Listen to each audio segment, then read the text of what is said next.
kumbaga nailalahad na doon yung mga paratang nila at nabibigyan na ng konklusyon na may maling nagawa ang ating Vice Presidente.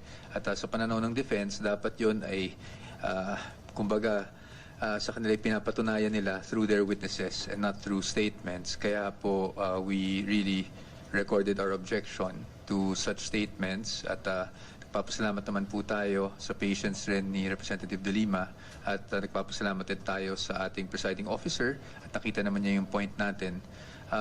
Actually, ayoko po sanang mag-interject in the middle of her speaking kasi it's quite disrespectful naman talaga to do that. So I was really trying not to, except that ang magiging problema kasi natin katulad noon is pag nasa record na, kahit na pa-strike off pa natin yan, nadinig na po ng ating mga kababayan at baka po makondisyon kasi yung mind sa mga kababayan natin, lalong-lalo na hindi pa po tayo naglalabas ng ebidensya ukol dito, kahit yung prosecution at that time wala pong nilalabas ng ebidensya at lalong-lalo na dahil ang depensa ay hindi pa rin naglalabas ng aming ebidensya. So yun lang naman po iniiwasan natin.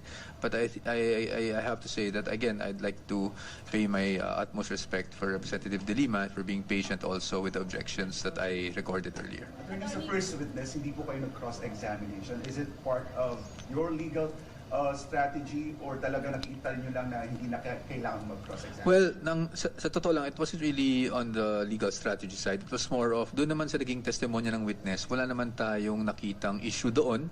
Wala namang questionable, wala namang damaging na nailabas ang ating witness at regular lang naman na yung witness ay nag-identify ng mga cheque at hindi naman natin kino-question yun. So, I didn't want to prolong the proceedings and, be petty by asking questions pa kung hindi naman kinakailangan. Sir, speaking of cross-examination, may cross-examine po on the second. May isa kasi term, may mga terms kasi na na-float yung unusual, saka yung isa pa. Bakit hindi po kayo nag-cross-examine on those terms? Well, kasi yung unusual para sa akin, that's the opinion nung bank manager. I don't see how it will affect the case. Hindi naman siya matter at issue dito. Hindi naman kine-question yung validity noong encashment, diba? So, I thought it was petty, no? For us to even dwell on that. The only questions I raised was, I just wanted to clarify kung bakit nga nag-exit sa labas. But again, I cannot really dwell on the merits, pero at least ma-explain ko lang kung bakit ganun ang naging approach ko sa cross-examination. Car exit, sir. Bakit po importante that you ask about that? Just to dispel any insinuations, doubts, whatever, as to bakit sa fire exit. But our job is to just elicit the answers from the witnesses, no, and to clarify certain matters. So as you can see naman, and as I've always said, I'm committed to not delaying the proceedings. So kung hindi naman, and that's just not me, but the entire defense team, no. So kung hindi naman kailangan magtanong pa ng additional questions, we don't want to be petty about things.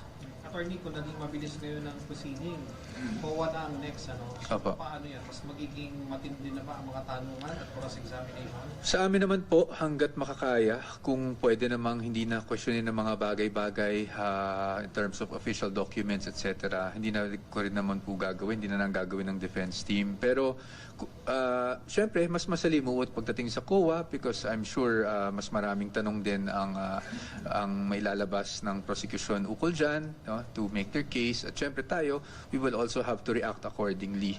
But I'm still hoping na hindi na tayo ganun kahaba. No? It will depend on how the proceedings go. But what I can say is kung hindi naman kinakailangan, hindi na rin namin masyadong hihimayin pa para naman hindi tayo petty. Para lang po maintindihan siguro ng public, kasi hindi kayo nag-cross-examine sa unusual. So, what you do not accept, you do not agree na this is an unusual transaction na nangyari. Hindi naman po sa we do not agree. That is the opinion kasi of the bank manager based on her experience. So sa atin, kung yun ang opinion niya, yun ang opinion niya. But that doesn't change anything or that does not put anything at issue dito sa case. Kasi ang pinag-uusapan naman dito, hindi ba yung use of the funds, no? It's not the withdrawal of the funds. So hindi, para sa akin, again, I'm overusing the word, parang masyado ng petty talaga kung pati yun patulan pa natin. Attorney, dun sa objection niyo po, No, not at all. attorney, dun sa objection niyo, dun sa mga opening statements, maging nung nakaraang linggo, laging binabanggit yung conclusion of facts and conclusion of law. Pwede nyo i-expound para mas maintindihan ng ating Oo, ibig kung ano yung conclusion of law, ano yung conclusion. Ibig sabihin kasi sinasabi mo na ginawa ng isang tao ang isang illegal na act when in fact hindi pa napapatunayan at hukom lang naman ang pwede magsabi niyan. Attorney, bago natapos itong trial, may binanggit si presiding officer patungkol nga doon sa opposition nyo doon sa pagpapalit ng sequence. Opo. Bakit po at ano ba ang binahilan ninyo doon sa inyong position paper? Opo, I cannot go into the details of that because as you know, talagang na-warningan na kami last week about speaking and discussing the merits of the case in public or even all of these things that we file. But siguro para lang sa kalaman ng lahat, ang pinanggagalingan lang naman ng posisyon namin is where the burden of proof actually lies. And the burden of proof lies with the prosecution. So dapat tapusin nila yung kaso. Attorney, paliwanag na ulit ninyo yung sa fire exit angle. Kaya nyo cross-examine yung question na yun dahil para maiwasan na maisip ng ating mga kababayan na itinatakas, itinatago kaya sa fire exit dumaan. Sir, parang sinabi mo na hindi dumaan doon sa Meralco Avenue, di ba? Para lang hindi na magkaroon ng any negative connotation kung bakit ba sa fire exit. In-explain lang natin kung nasaan ba talaga ang land bank DepEd, which is inside the DepEd compound. At may fire exit nakadikit yun na pwedeng dumiretso sa loob. Sa totoo ako po, wala po akong personal knowledge. That's why inilicit kasi never ko pong nakita never po akong pumasok sa DepEd Land Bank. That's why I had to elicit that from the witness. Sir, a lot of questions have been asked about the size of the bag, the shape of the bag, what kind of bag. Tapos sa prosecution po, merong insinuation na nagmamatch kasi siya dun sa description ng bags nila Scanias. What is your thoughts? What are your thoughts on that? I do not remember anything about Las Cañas having a bag, to be honest. Then we'll have to just prove our point during our cross-examination of the witness Madriaga if he is in fact presented. Sir, update on your hunt for a new spokesperson? Wala pa po sa ngayon. Pag-uusapan pa lang namin ng ating kliyente, ang ating vice-presidente. Paglabag ayon sa defense sa pre-trial order, yung pagbabago ng proseso ng trial. But I don't want to get into that, sir. I hope you understand. No? As I said, our main argument is that the burden of proof lies with the prosecution, and I'll leave it at that. Sir, sorry.